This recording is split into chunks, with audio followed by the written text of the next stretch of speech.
Come see us on tour. We're going to be in Baltimore, Hartford, Connecticut, Syracuse, Atlantic City, Levittown, New York, Cohoes, New York, and Providence, Rhode Island. Go to jimmydore.com for a link for tickets. So we have special guests with us today. Ed Dowd, founding partner with the global macro alternative investment firm Finance Technologies with a PH.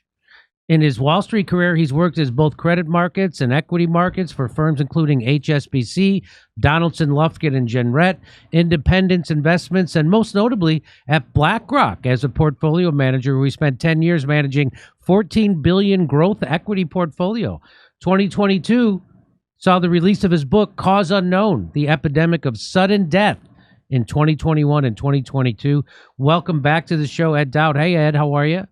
I'm great. Thanks for having me on again, Jimmy. Good to see you. Also, Paul Stone, co-founder and CEO of Colonial Metals Group, an advertiser on this show, a Florida-based precious metal supplier that helps clients leverage gold and silver to develop secure retirement plans. His writings appear at his Substack, thepaulstone.substack.com. Great to see you, Paul.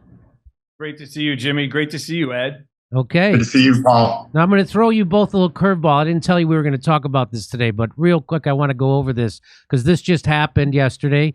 The House passed a budget bill. Trump touts first big step for Mike Johnson. It's likely extending Trump's 2017 tax cuts and boosting defense spending in exchange for trillions in spending curbs after Republicans' divisions threatened to imperil the bill, which marked the first major test of the new Congress. Trump said the bill's passage is a big first step win for Speaker Mike Johnson in America, and it's time to start to balance the budget while insisting it can be done. It passed 2017 to 2015. So if only one Republican voted against it, Thomas Massie, that's the good guy, he voted against it. So if one more would have joined, it wouldn't have passed. Isn't that something? The plan calls for $2 trillion in overall spending cuts over the next decade to help pay for the $4.5 trillion in tax cuts as an extension of Trump's 2017 tax cuts set to expire this year, along with increases to defense and border spending, addressing concerns that the budget would force Medicare. So let me just stop there. Let me throw it to you, Ed. Now, whenever you see something that's going to take 10 years, doesn't that mean it's not going to happen? Yeah, generally speaking, it's not going to happen. The thing I'm focused on are two things: the growth rate of the deficit, and as long as that starts to moderate and the second derivative starts to change, that'd be a win. But they have to offset it with these savings they claim to be finding with Doge and other avenues. If they don't get that, the bond market will revolt and go the other way. Right now, the bond market is indicating it likes what it's seeing, and also the economy is slowing super fast. So the bond market is responding to these Doge effects and the current budget pass. The long bond treasuries are telling you there's not a problem yet. So when you say that the bond market's responding positively, that means that they're investing in United States bonds? No, what it means is two things. It's responding to the slowdown in the growth of the deficit, as the Trump policy will do, and it's also starting to factor in a serious slowing of the economic growth. The last 2 years have been fiscal dominance and a lot of illegal immigration. That really juiced the economy, plus government payroll jobs. The real economy is not growing well at all. Scott Besson talked about that. We should have been in a recession at the end of 23, beginning of 24, but the Biden administration really pumped up the government spending to bring in illegals and government employees. So the bond market, that's all going the other way, Jimmy. So the bond market is anticipating a slowing economy, and it's starting to price that in. Bond yields peaked recently in July 10th or 11th, and they've been going straight down ever since. So yields down, bond prices up. That's not good. That's not a sign of economic health. That's a sign of investors are getting skittish and going to safety. And where do they go when they go to safety? Generally speaking, they go to 3-month T-bills, shorter end of the curve. Some more bold risk participants will go to long bonds if they're more speculative. But generally speaking, people are going into U.S. T-bills. Warren Buffett's already there. He's raised the largest cash hoard. He's not completely out of stocks. He won't go to zero, but he's got a huge cash forward to take advantage of what he probably sees likely as a recession and lower stock prices. And so, before we get into the specifics, do you have a take on the budget, Paul? I know I'm throwing you a curveball. I didn't tell you we're going to talk about this. Oh, I'm always ready to talk about this. Always. Okay. I mean, this is part of my religion, is understanding and, beautiful and technical analysis and illumination by Ed. From what I've seen of him, and I do cue in sometimes, Ed, to some of the stuff you cover, so I can get that, that technical, rich understanding of how all the gears are turning in the watch. But, me just maybe a bit more of a, like I've said, take a farmer's approach to economics. I borrowed my little Karl Rove whiteboard here just real quick to kind of show, here's where my questions come from. If in 2021, GDP was 19.4 trillion, in 2024, it was 23.4 trillion, we got $4 trillion worth of growth. But we printed 8.8 trillion in deficit. So I guess we didn't get any growth. And if we look at the year before that factored into 2021's numbers, we had a $3 trillion deficit in 2020. So I understand that money printing is the only thing that's keeping this thing working. And I laugh every time I see the money managers on CNBC and Fox Business talking about GDP growth for the year. And I think, how can they consider an output measurement of our country's economy at the end of an annual analysis and call it GDP without including where a lot of that revenue came from? And to me, since 2008, GDP growth has been a negative number if you back out all of the printed money, which means we've been in a depression. It's just that, and every other country on earth would be experiencing that in the full force of it all. But the United States has a very unique situation with its financial might, reserve currency status, and the ability to print ungodly sums of money until the resource of the dollar is exhausted. And the last thing I would mention is nominal GDP is adjusted for inflation. So if you've heard numbers like $21 trillion GDP in 2021, you might be hearing that our current GDP output is 28 trillion. But to me, that's just more gamification in the numbers. And when we're talking to Harry Homeowner and Susan Homeowner, I just want to be a voice that tries to either call out questions economists like at the Federal Reserve never come to the podium and answer for us, by pointing out that we don't have a positive GDP number, and whatever Trump is doing right now with the idea of cutting $200 billion a year for 10 years in a row, but wanting to raise the debt ceiling by $4 trillion is just someone's battle plan, like Colin Powell says, doesn't survive contact with the enemy. And there's a lot of pivoting going on. So but there's nothing real going on, because real cuts, Jimmy, and I'll finish with this. Yeah. Real cuts mean you aren't printing another dollar. If the government gets a bill it can't pay, it isn't paying it. And that's how I live. That's how everyone else under the gravity of the planet Earth would be living. If we literally don't have the money, the checkbook says zero, and I get a bill, I don't have the resource to pay it. The only difference between Bernie Madoff and the Federal Reserve is Bernie couldn't print. Right. Okay. So let me just see. This is where they're going to make the cuts. This is where people are afraid of, actually. Addressing concerns that the budget would force Medicaid cuts. House Speaker Mike Johnson suggested Medicaid spending would be reduced by rooting out fraud, waste, and abuse, including making sure that illegal aliens who do not qualify are not on the rolls. House Minority Leader Hakeem Jeffries said Democrats will oppose the budget resolution, alleging it represents the largest Medicaid cut in American history.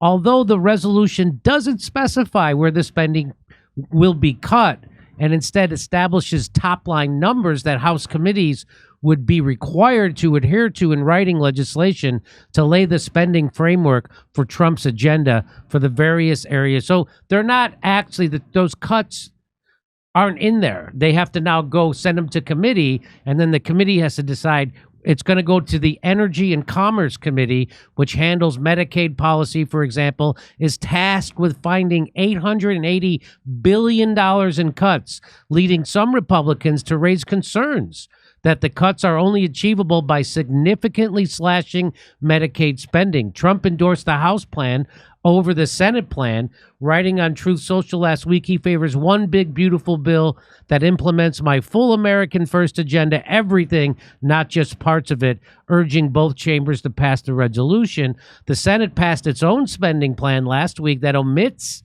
the tax policy, leaving it for a later date. Musk appeared to side with the hardliners on Monday, replying, "That sounds bad," when Thomas Massey argued in a tweet that the deficit gets worse, not better, if the bill passes. It's still right now $300 billion more.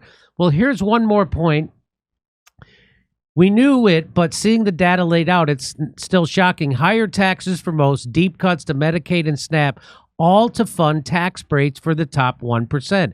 It's difficult to fully grasp the scale of the con being perpetrated on Americans right now by the Trump administration. And what he shows is that the top percent of people, so if you make the richest people, top 5% are going to get a tax cut. Everybody else doesn't. Everybody else is going to be paying higher taxes under this budget proposal. Now, Ed, where do you fall on this? Do you think that it's good to keep extending those tax cuts? 4.5 trillion. Is that a good idea? Should we stop doing that and then try to balance the budget? Or do you think that the tax cuts actually increase tax revenue somehow? There's a lot of speculation about what the tax cuts actually do to the economy. What's the multiplier on that?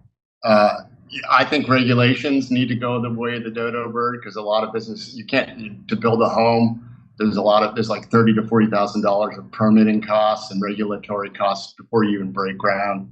So there's more innovative ways to free up the animal spirits. If the tax cuts don't go to the middle class, this is a waste, in my humble opinion. And if that chart is correct, it's a waste. Okay. And of course, Paul, you don't think we should cut taxes until the budget's balanced? So that would require something that would require a miracle to actually have those two things coexist at the same time. Balancing a budget. So if the government got $7 trillion worth of bills last year and it got $5 trillion in revenue, where do you want to make $2 trillion in cuts a year? Do you want to just stop paying the interest on the national debt? That's $1 trillion. And maybe we could just jettison the military. There's another $1 trillion. Because we got to keep the retirees going. And that is the problem that no one's actually talking about, and I'm willing to mention it. The planet Earth has 917 million people above the age of 70 on it. The Earth has never had this cost saddled upon its economies before. The reason for our black hole in our economy that so many people in power could have seen coming from decades away was the baby boomers retiring in 97. All you had were workers, mostly up until 1997. That's even when they adjusted how they were going to account for unemployment and inflation. They watered the number down again in 1997. So when 98 rolled around, you wouldn't see the product of money printing. But inflation since the year 2000 as an average, as far as commodity prices go, no fluff, no hooey, me and you consumers buying stuff that are agricultural and petroleum energy related, average inflation since the year 2000 is 8% a year. Unemployment today is 27%. Automation has a factor in reducing the potency of our economy by permanently retiring jobs that automation replaces. So when you look at balancing a budget, that is laughable. It is literal. I don't even know how anyone could utter that phrase that we're going to balance a budget. How? You would have to spark up revenue in the most mighty way, which maybe drill baby drill could be a part of, but guess what you're up against there? The oil industry loves $85 a barrel of oil. That's its sweet spot. That's the sweet spot. So if you want them to overproduce and the price comes down, they're not game for that. They've already said in America they don't want to produce more oil. And Saudi, what entity holding oil wants to burn through it faster at a cheaper price? No one. That's a limited set of circumstances. They want to produce oil for as long as they can at a price that doesn't crush the economy. Where are you going to get the congressmen? Remember base closures? And I'll shut up with this, but base closures, right? Let's shut them all down. Those Cold War bases, don't need them anymore. You know, at one point, we had 1 million servicemen and women stationed in Europe to be a speed bump in case the Soviet Union started coming west. We didn't need that anymore. So when they started closing the bases, all of the Congress folks were saying, sure, yeah, absolutely, just not in my state. You can close them in Tennessee, but not Kentucky. So how are you going to get these Congress people to actually face the mathematical fact that we're headed for extinction if they don't stop spending money they don't have, regardless of where the bills are coming from? So, Ed, do you think we're in an existential crisis right now if this doesn't work and if Doge doesn't cut enough? I mean, can we keep adding? How much longer do you think we can keep adding to our $36 trillion debt, printing $1 trillion every couple of months? Eventually, the bond market will revolt. And what I think is going to happen is, as we roll into this, we're forecasting a recession. The tax receipts the stock market will go down. A lot of tax receipts come from the stock market. Tax receipts will go down. The deficit will explode. The Trump administration will be faced with an economic crisis, and they'll probably do what every administration does and throw money at it. And then we go back, and then we'll go from a brief period of deflation. Oil prices are going nowhere but lower because drill, baby, drill isn't like Paul said, it's not going to work. In fact, a little known fact, under the Biden administration, net oil production is crept up every year he was in office. They didn't advertise this, but we export 3 million net barrels a day, and we're at $69 oil. And if that's going lower, they're going to stop producing. So I think we're going to see the deficits explode in the next year or two, and there'll be a policy response by the Federal Reserve, quantitative easing, and throwing more fiscal emergency deficit spending. And then we'll have another period of inflation. We're in a deflation-inflation roller coaster until we have a period of austerity and tighten the belt, which no one's willing to do. Exactly. So, and Ed, could I ask you about this? And I haven't gotten to ask many highly credible folks like you this direct question before, but I know and I'm sorry, Jimmy, but this is such a good one because it ties off the visual on what you're touching on here. Modern monetary theory believes, and mathematically you can. I could eat half of a Snickers bar today, half tomorrow, half the next day, and never run out of Snickers bar. So modern monetary theory knows that mathematically it could print hundreds of trillions of dollars. Not a problem. Just how many zeros can you fit in an Excel spreadsheet, right? But as I look at buying power of the dollar, obviously backed by gold up till 1912, it's worth 100 cents. The Federal Reserve's created in 1913. In the year Nixon ends the gold standard, 71. The dollar has a buying power of 56 cents in the year 2000, right around the time the baby boomers are leaving. And today it's worth 3 cents. 2.7 cents is the buying power of the dollar. So though modern monetary theory would say you'll never run out of dollars, but can't we run out of enough power in the dollar to actually literally take my paycheck and buy groceries with? Can't the dollar resource actually end up fully exhausted at one point? That, and you're going to get a societal shift and revolution. Right. In the Arab states during the Arab uprisings, the Arab Spring, so-called Arab Spring. What happened there was inflation got to 50% of essential needs. 50% of all your essential needs were just eating your income. And when you get to that, you have a tip. The CIA knows this. Everybody knows this. When you get to the 50% mark, you have a revolution. And they're desperately trying to avoid a revolution here because that either you do MMT ad infinitum or you get a revolution. There's no path out. There's no path out. So all this hullabaloo about Doge and Elon Musk making all these cuts, the deficit's going to explode anyways. That's what you're saying, right, Ed? Yeah, that's what I'm saying. And the good news for Scott Bessent, who needs to term out the treasury bills that Janet Yellen left him with. She front loaded the short end of the Treasury market with T-bills, and it's like a third world country banana republic borrowing. In the recession, long bonds will be lower in yield because of the economic growth slowing and the deflationary scare. Scott Bessent will be able to term out some of that debt to reduce interest costs somewhat, but that's not going to be enough to offset the amount of deficit spending that's going to have to occur. And there'll be another round of inflation. So we're going to get a brief period of deflation, policy response, because it's the definition of insanity. Keep doing the same thing over and over again, hoping for a different result, and then we're off to the inflationary races again. I can already see it. So there'll be a deflationary scare, print, spend, boom, inflation again. And then we'll see what happens in the 26 midterms.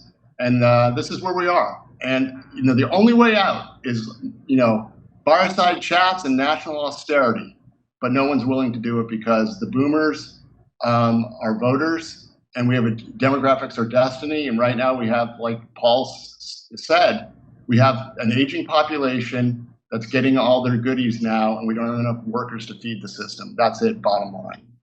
Bottom line, 44 workers when Social Security was created in the 40s to every retiree, 44 to 1. Today, there's three workers to a retiree. And this problem was solvable. But let's, Jimmy, can we go one more on this topic? Sure. So what would they do? And Ed would agree, probably, I don't mean to speak for you, sir, but what would they do rather than have 50% inflation? They would dump the debt and change the currency. And oh my God, how scary is it to think it wouldn't just be the Amero that they were talking about in the 80s or 90s with some Mexican, Canadian, American, United States dollar. It would be a crypto issued dollar. And I'm here to tell you right now, man, those are the plans. We don't have literally completely abject, blank-minded people running the helm. We just have folks that don't have the guts to come to the podium a long time ago. Would have been easier and tell us the damn truth. Fed now, in my estimation, why would the Federal Reserve create a system that does commerce and transactions 24/7 when it already has the SWIFT system? And I could be wrong about this, but to me, Fed now is a system that interacts with individual Americans. And so to me, that's the system, or the rail system, if you will, that eventually, and probably during this presidency, behind the idea of public safety, the federally issued crypto dollar rides on those rails called Fed Now. And that comes much sooner than anyone's willing to talk about or think about. But it does make sense, and I'll end with this, that they're floating into our minds this constant hearing of Bitcoin Treasury, Bitcoin Reserve, getting us kind of comfortable or familiar with the idea of the U.S. shifting to a crypto dollar. Wow. Ed, wouldn't that head off this 50% inflation? No, it might. But look, my problem with the crypto dollar and any kind of digital currency is I know how bankers think. And right now, the transmission system is indirect, and they control it with a blunt force instrument called interest rates, and they hope to create credit. Either the government borrows more or private industry creates the credit. Since the great financial crisis, the only credit creation has been mostly in the government. Right. Mostly in the government. And so that's a problem, because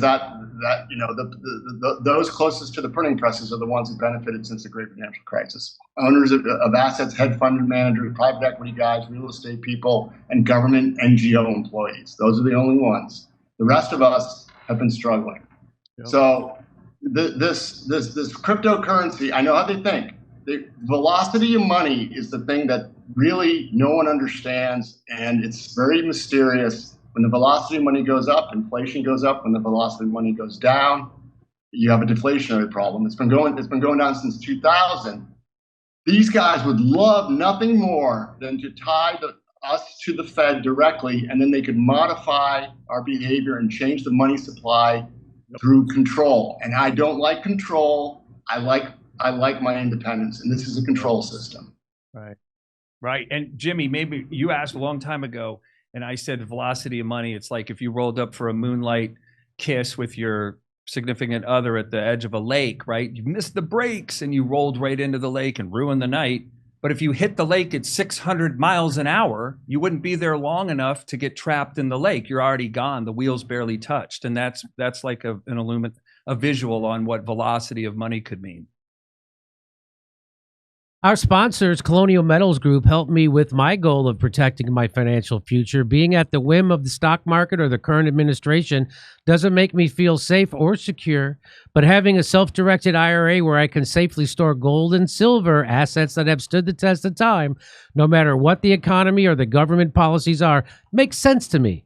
Colonial Metals Group has helped me create a self-directed IRA where I can have direct access to my assets. Let the team of experts at Colonial Metals Group help you protect your family's future. Their level of professionalism and ability to listen make it easy for you to learn everything you need to know about preserving all you've worked for. Maybe you're just getting started, or maybe you're already in a 401k or an IRA, or you're thinking about your parents' retirement. Regardless, Colonial Metals Group can help. We put together a special offer for our audience. Click on the link in the description below or call our special 800 number and you can receive a safe and up to $7,500 in free silver. That number is 888-910-1419. We love working with Colonial Metals. I chose them when I purchased my gold and silver for my retirement. No matter who you choose to purchase precious metals from, make sure you know the fees up front and what their markup is, and make sure you're getting a competitive price. Come see us on tour. We're going to be in Baltimore, Hartford, Connecticut, Syracuse, Atlantic City, Levittown, New York, Cohoes, New York, and Providence, Rhode Island. Go to jimmydore.com for a link for tickets.